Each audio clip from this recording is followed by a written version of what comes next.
ارشاد فرماتے ہیں کہ اے نور نظر، تو بھی حجت خدا کا فرزند ہے، ارے ذرا اپنی پیاس ان اشقیاء پر ظاہر کر دے۔ عزادارو بتاؤ علی اصغر اپنی پیاس کس طرح ظاہر کریں؟ ارے بچے نے اپنی ڈھلی ہوئی گردن لشکر کی طرف پھیری اور خشک ہونٹوں پر سوکھی زبان پھرانا شروع کی۔ یہ وہ منظر تھا جس کو دیکھ کر دوست تو دوست، دشمنوں کے بھی کلیجے پانی ہو گئے۔ اولاد والے دل پکڑ کر بیٹھ گئے۔ اس مقام پر ایک بات عرض کر دینا چاہتا ہوں، وہ یہ کہ جو شخص بھی حسین کی نصرت کے لیے میدان میں آیا وہ کسی نہ کسی اسلحے سے مسلح ہو کر ضرور آیا۔ ارے کچھ نے تیروں سے دشمنوں کو دفع کیا، کچھ نے نیزوں سے اشقیاء کے کلیجے برما دیے، کچھ نے تلواروں سے دشمنوں کی رگیں حیات منقطع کر دی۔ لیکن عزاداروں تم ہی بتاؤ کہ علی اصغر کن اسلحوں سے مسلح ہو کر آئے تھے؟ میرا خیال ہے کہ علی اصغر دیکھ رہے تھے کہ میرے چچا عباس نے نیزے سے جنگ کی، سینکڑوں کو موت کی گھاٹ اتار دیا۔ میرے بھائی علی اکبر نے تلوار سے جہاد کیا، بڑے بڑے پہلوانوں کو موت کا مزہ چکھا دیا۔ اس لیے علی اصغر بھی کچھ ہتھیاروں سے مسلح ہو کر نکلے۔ کیا عرض کروں کہ وہ کون سے ہتھیار تھے؟ وہ چھوٹے چھوٹے ہونٹوں کی کمان تھی عزاداروں، اور ننھی سی زبان کا تیر تھا۔ ادھر امام نے علی اصغر سے فرمایا کہ نور نظر اپنی پیاس ان ظالموں پر ظاہر کر دو۔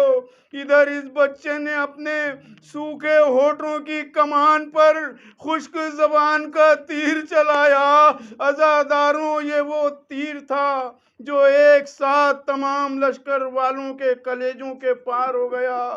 اولاد والے کلیجہ پکڑ کر بیٹھ گئے، کہنے لگے بے شک حسین سچ تو کہتے ہیں، ارے اس بچے نے کیا قصور کیا، اس کو پانی پلا دو۔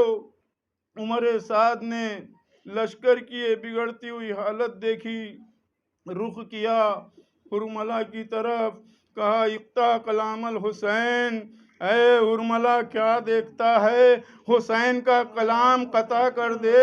عزاداروں حسین کا کلام قطع ہوتا ہے۔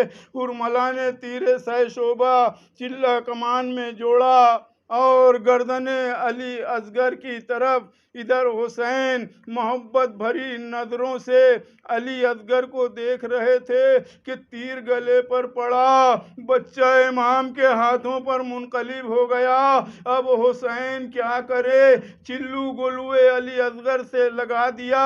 جب بھر گیا چاہا زمین کی طرف پھینکیں، آواز آئی حسین اگر اس خون ناحق کا ایک قطرہ بھی مجھ پر گر گیا تو قیامت تک ایک دانہ بھی رویدہ نہ ہوگا۔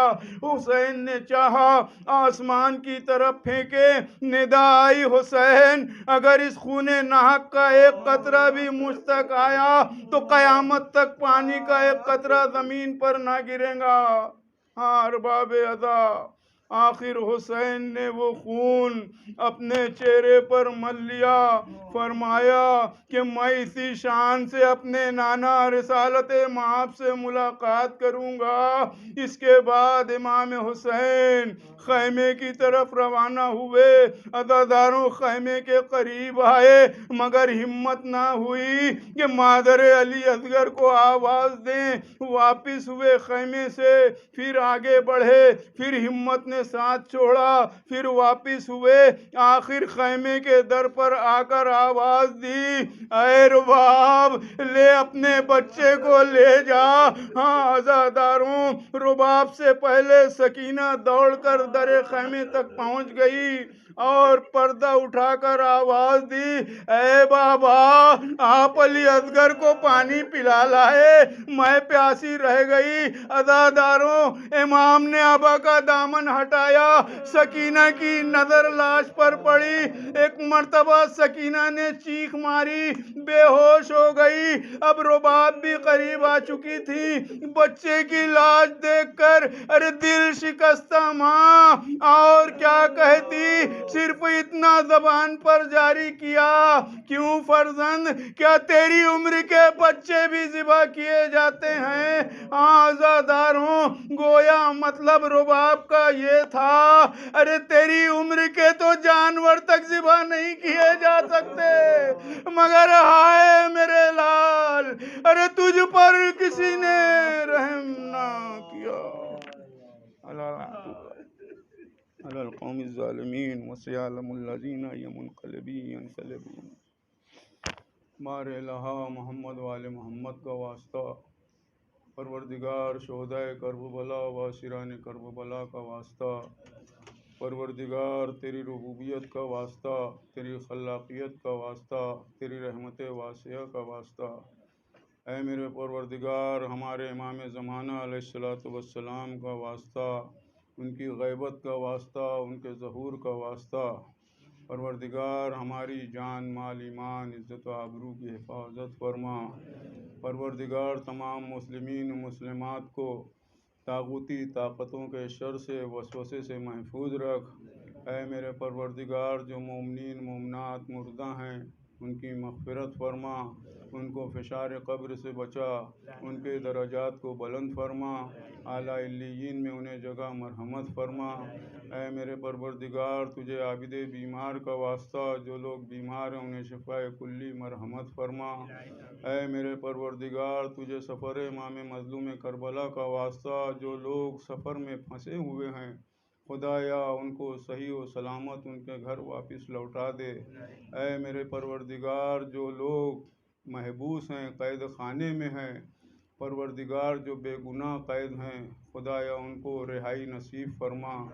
اے میرے پروردگار ہمارے امام کا ظہور جلد سے جلد فرما، اس دنیا کو عدل و انصاف سے بھر دے۔